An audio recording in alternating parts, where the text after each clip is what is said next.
भारत का defence system इस समय नई ऊंचाइयों को छू रहा है, जिसे देखकर जियोपॉलिटिक्स में भी हलचल मची हुई है। इसी बीच आज हम बात करने जा रहे हैं उस मिसाइल की जिसने मई महीने में भारत और पाकिस्तान के बीच हुए संघर्ष के दौरान अपनी ताकत का लोहा मनवाया था। जी हाँ, ब्रह्मोस सुपरसोनिक क्रूज मिसाइल। अब यही ब्रह्मोस मिसाइल भारत की डिफेंस डिप्लोमेसी का सबसे बड़ा हथियार बन चुकी है, क्योंकि अब इंडोनेशिया भी इस घातक मिसाइल को खरीदने के लिए भारत के साथ डील को अंतिम रूप देने के करीब है। दरअसल भारत और इंडोनेशिया के बीच ब्रह्मोस मिसाइल सौदे को लेकर पिछले कई महीनों में बातचीत चल रही थी और अब खबर यह है कि इस डील में लगभग सारी प्रक्रियाएं पूरी हो चुकी हैं। बस रूसी मंजूरी का इंतजार है, क्योंकि ब्रह्मोस भारत और रूस का संयुक्त प्रोजेक्ट है।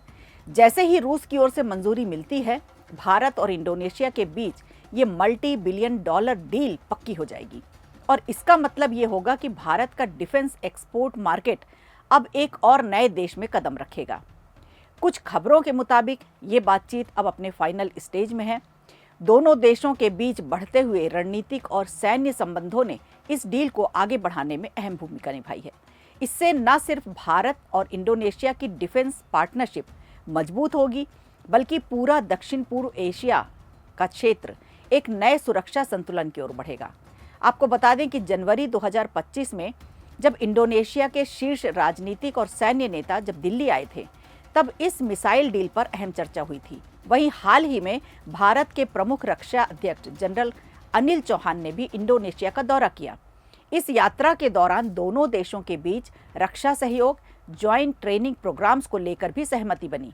इतना ही नहीं, इंडोनेशिया के राष्ट्रपति प्रबोवो सुबियांतो की भारत यात्रा ने भी दोनों सेनाओं के बीच घनिष्ठ सहयोग का रास्ता खोल दिया। अब सवाल यह है कि आखिर ब्रह्मोस में ऐसा क्या है जो पूरी दुनिया इसके पीछे पड़ी है।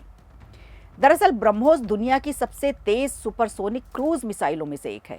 ये हवा, जमीन और समुद्र तीनों प्लेटफॉर्म से लॉन्च की जा सकती है और इसकी रेंज 400 किलोमीटर से ज़्यादा और स्पीड मैच 3 यानी आवाज़ से 3 गुना तेज। मई महीने में भारत पाकिस्तान के संघर्ष के दौरान ब्रह्मोस ने जो सटीक वार क्षमता दिखाई, उसने पूरी दुनिया को चौंका दिया। अब यही भरोसा भारत को डिफेंस एक्सपोर्ट में नई ऊंचाई पर पहुंचा रहा है। भारत पहले ही फिलीपींस के साथ करीब 3500 करोड़ रुपए की ब्रह्मोस मिसाइल डील कर चुका है। ये सौदा दक्षिण चीन सागर क्षेत्र में एक गेम चेंजर साबित हुआ, क्योंकि इसे चीन के बढ़ते प्रभाव के जवाब के रूप में देखा गया था। भारत ने फिलीपींस को न सिर्फ मिसाइल दी, बल्कि उससे जुड़ी ट्रेनिंग और सिस्टम सपोर्ट भी उपलब्ध कराया। अब इंडोनेशिया इस लिस्ट में अगला नाम बनने जा रहा है। भारत अब सिर्फ मिसाइल नहीं बना रहा, बल्कि वो रक्षा, आत्मनिर्भरता, स्ट्रेटजिक इन्फ्लुएंस दोनों का प्रतीक बन चुका है। ब्रह्मोस सिर्फ एक हथियार नहीं, बल्कि भारत की तकनीकी क्षमता, भरोसे और रणनीतिक सोच का पहचान है। तो क्या इंडोनेशिया के साथ ये डील भारत को एशिया का रक्षा महाशक्ति बना देगा? आपका क्या मानना है? ब्रह्मोस मिसाइल भारत की डिफेंस डिप्लोमेसी का सबसे बड़ा ब्रांड बन चुकी है या नहीं? वीडियो अच्छा लगा हो तो लाइक कीजिए, शेयर कीजिए और कमेंट बॉक्स में हमें ज़रूर बताइए।